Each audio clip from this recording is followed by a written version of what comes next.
Yo, what's up? This is Derek, and welcome to the Jack and Ginger podcast. This is episode 4. We back for another week, y'all. Thank y'all for being here with me.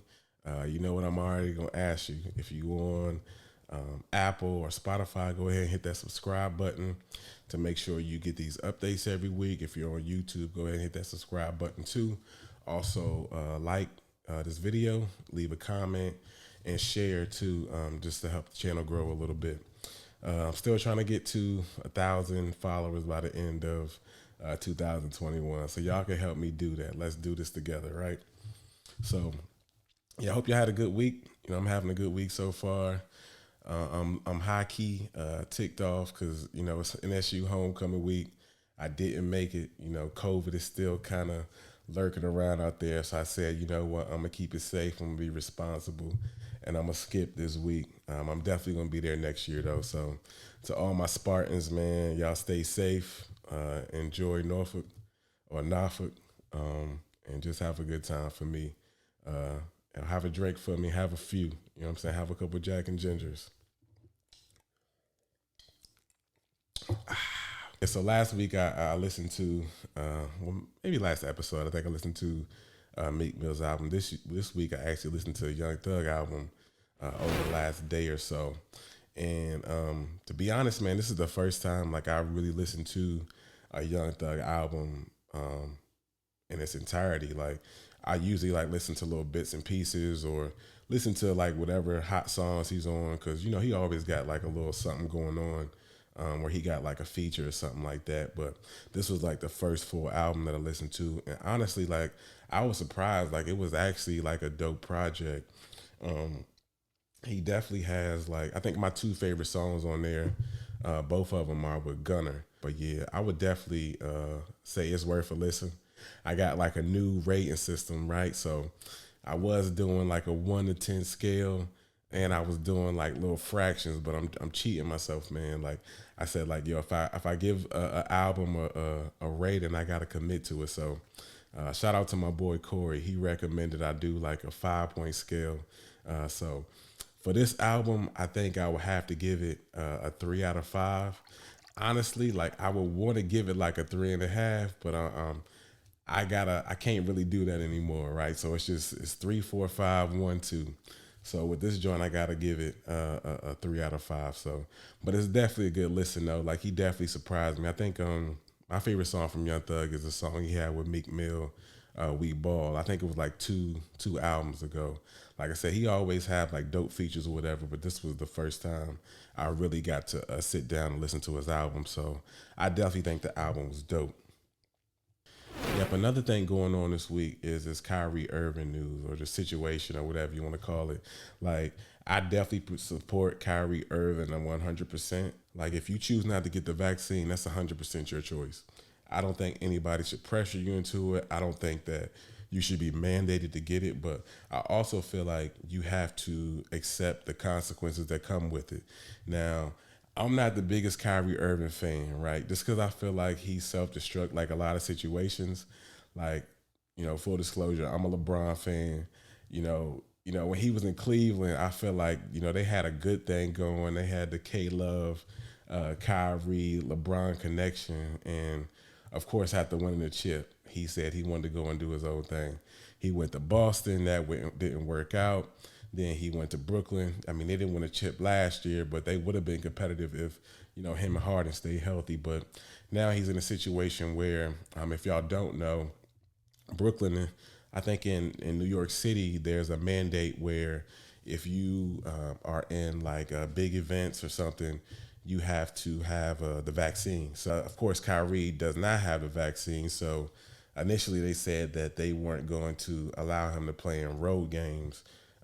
That's now moved to they won't let him play in any games at all until he actually gets vaccinated. So, like I said, I'm 100% for Kyrie or anybody if they don't want to get the vaccine. But you also got to understand that like there's consequences that come with it. Like I'm sure he knows like, yo, if he doesn't get the vaccine, he won't be able to play, which affects the team, which affects, you know, winning championships, which affects everything. So I mean, if it was me in my situation, like even if I put myself in Kyrie's shoes, I think he's making like 33 million this year. I don't know if I would be willing to walk away from 33 million just to avoid getting the vaccine.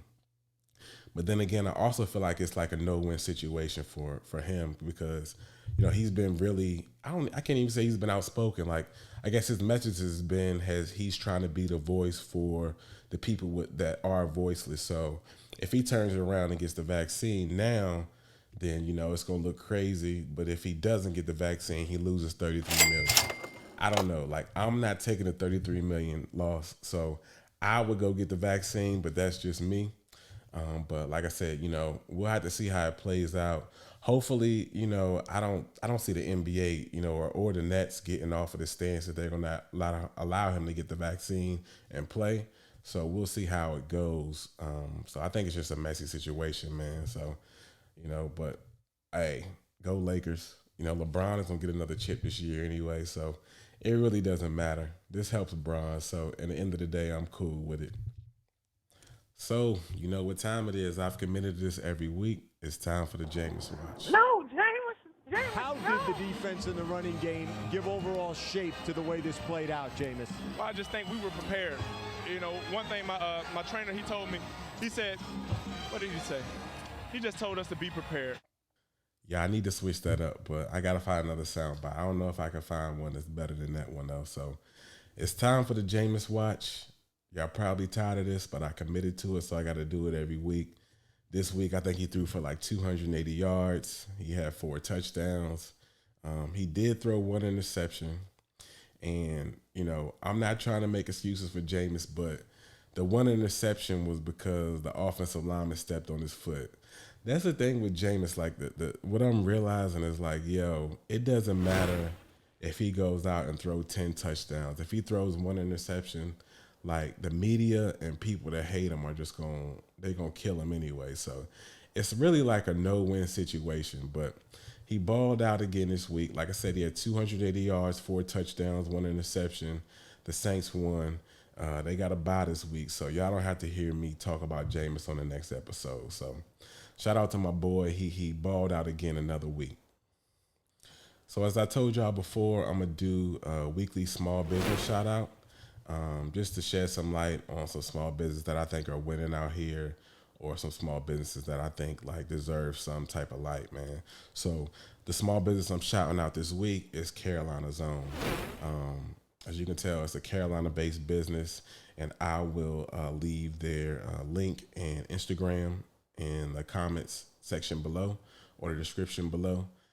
So Carolina Zone, you can find them on Instagram at Carolina Zone. They are a business that helps up and coming and established businesses establish business credit, or even if you're a small business that's just starting, they will help you actually, file your LLC, file your paperwork, establish business credit, or even help you get funding for your business. I actually met Audrey, who's the owner of the business. He filmed some of his own content, so he sent me some videos to edit, and I'm like editing the videos, but I'm sitting there like getting stuff from the video that I need to do for my own business. So that's definitely a good source if you are trying to establish a business, or if you already are established and you're looking to secure business credit. He has a lot of dope content on his YouTube. I know you can also text him, so I'll leave the text as well. To link up with him to kind of work on your business and continue to grow your business. So yeah, like I said, this week, the spotlight for the small business spotlight is on Carolina Zone. So I had a friend hit me up telling me it was the Queen of R&B's birthday this week. So let's drop a bomb for the Queen of R&B.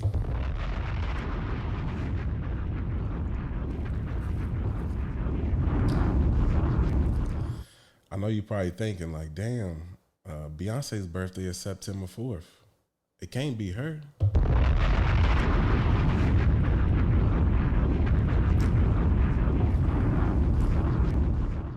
And you like, damn, Mary J, I know her birthday ain't this week. It can't be her.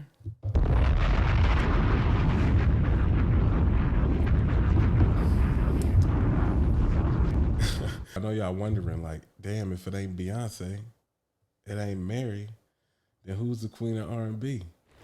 It's got to be Ashanti, right? Nah, I'm sure y'all wasn't guessing that, but yo, my friends kill me because I got this thing like where I put Ashanti on this pedestal. Music wise, like I actually like her music, but they be looking at me crazy. And she's dope, man. But I may be going too far. They're saying she's the queen of R&B, but she's up there. We got to give her flowers while she's still here, man. Actually, this past weekend, I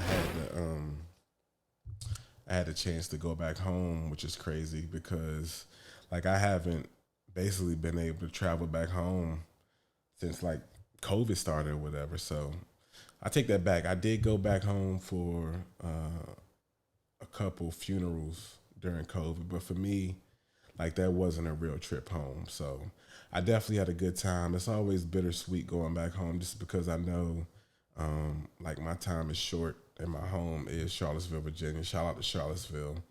I went back home. My brother had a baby shower.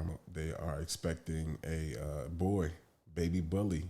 Y'all might remember I shouted out the bully on the last episode or for the small business shout out. So they're expecting a boy in November. So I was able to attend the baby shower, which was a blessing. I mean, going back home, man, is always bittersweet just because, like, I've been gone for so long that, like, so much has changed. I've lost some people during that time. So anytime I go back home, it's like, it's not just 100% complete, but, I always hit my regular spots. You know what I'm saying? I had to go to Guad's. So if you know me, you know I'm a fiend for margaritas and good Mexican food. And Guadalajara has the best margaritas in the world. So, I mean, the baby shower was dope. You could definitely tell there's a lot of love in the room. I had to leave a little early because I had to get back to Charlotte, but I'm excited to, meet my new nephew in November. It's crazy. I could tell just from being in that room, like it's so much love there. Like I already know he's gonna have a blessed life. Like going home, man, it's always great, but like it's bittersweet for me for real. I think I've like mainly bittersweet because like I get to see my family, but then there's some pieces that's missing, man. So, I've been living in Charlotte for shit almost 10 years now.